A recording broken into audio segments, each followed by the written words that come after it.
Salut à toi, si tu es tombé sur cette vidéo, c'est que le Seigneur Jésus-Christ veut te parler.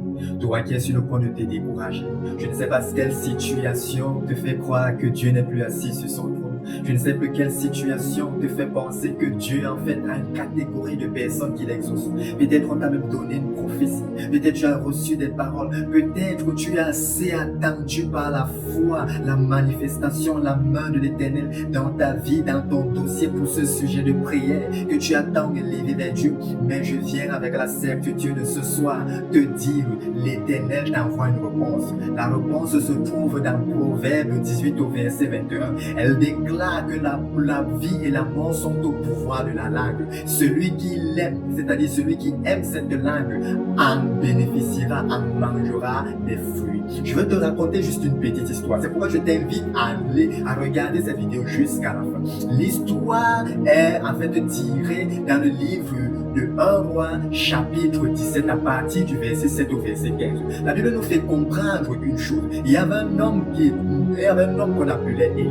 Cet homme vivait en cette époque de l'année auprès d'un torrent parce que à cause de lui, il avait déclaré une parole et la parole avait provoqué une sécheresse sur tout le pays, sur tout le monde en ce temps-là pendant 3 ans et demi.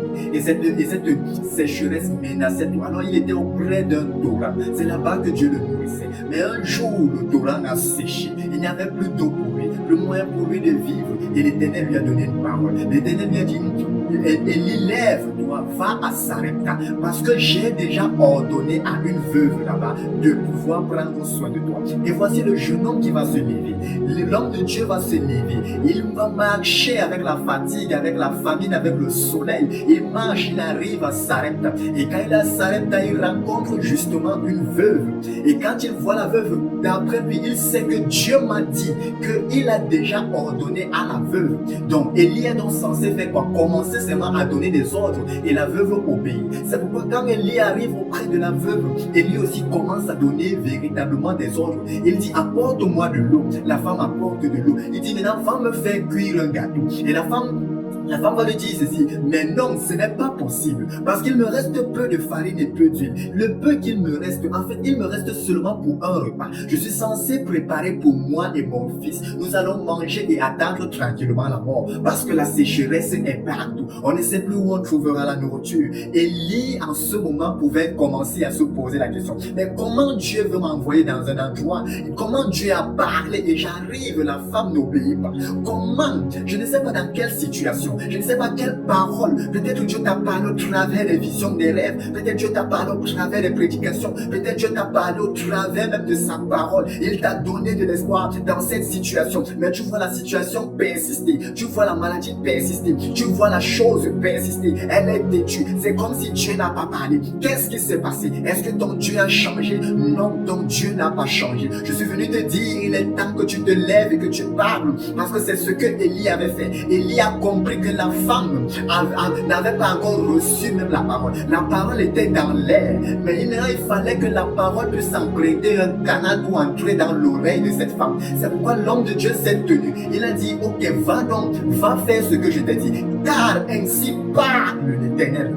Car ainsi parle l'Éternel a changé la situation. Ça a fait en sorte que la femme qui était rebelle, la femme qui lui disait non, je ne vais pas me laisser berner par toi. En un temps de sécheresse comme celui-ci, je ne vais pas prendre ce qui me reste, le nécessaire à vivre pour mon fils et moi et te le donner. Cette femme n'a plus discuté. Elle n'a plus discuté. Directement, la Bible nous fait comprendre qu'elle est allée. Elle a fait le gâteau. Elle a d'abord fait pour Élie et elle a donné à l'homme de Dieu. À cause de quoi? Parce qu'il s'est tenu. Et il a su que Dieu avait lâché la parole. Dieu avait relâché la parole. Et Dieu n'est pas un menteur. Certainement, la parole n'était pas encore entrée dans la femme. Certainement, la femme n'avait pas encore écouté la parole. Parce que la parole attendait un canal. Et la parole de Dieu utilise 3 canaux généralement. La parole de Dieu peut être transporté par la voix de Dieu lui-même, comme cela fut le cas avec Abraham. Lorsque Dieu lui dit un jour, Abraham sort, regarde le ciel et commence à compter les étoiles. Ainsi, ta progéniture, ta postérité sera aussi pareille que les étoiles du ciel.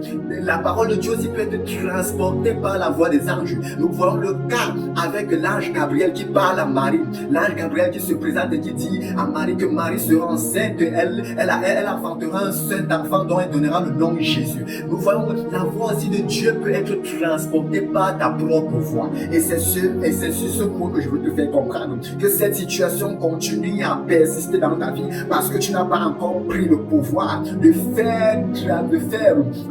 de transporter la parole de Dieu au travers de ta propre voix, de parler à cette situation, pas pour donner à cette situation ta propre parole, mais la parole de Dieu, pour lui dire ainsi parle l'Éternel, je suis guéri, je suis béni, je prospère, ainsi parle l'Éternel, je suis inarrêtable, instoppable, ainsi parle l'Éternel, le Seigneur a payé mon prix pour que moi je sois libéré, pour que je ne sois plus prisonnier, pour que je ne sois plus captif.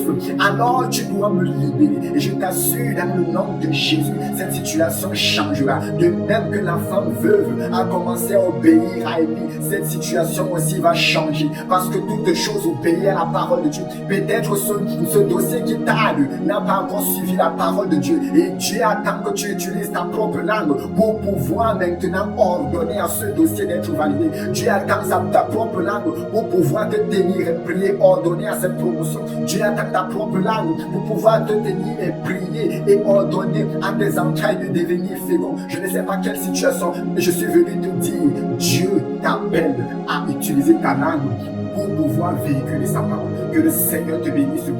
Et si tu as besoin encore plus, d'écrire dans les commentaires, mets ta doléance dans les commentaires, peut-être besoin de prière, besoin de quoi que ce soit, tu peux laisser ton WhatsApp au niveau des commentaires et nous allons prier. Dieu va certainement faire quelque chose. Que le Seigneur te bénisse au nom de Jésus-Christ de Nazareth.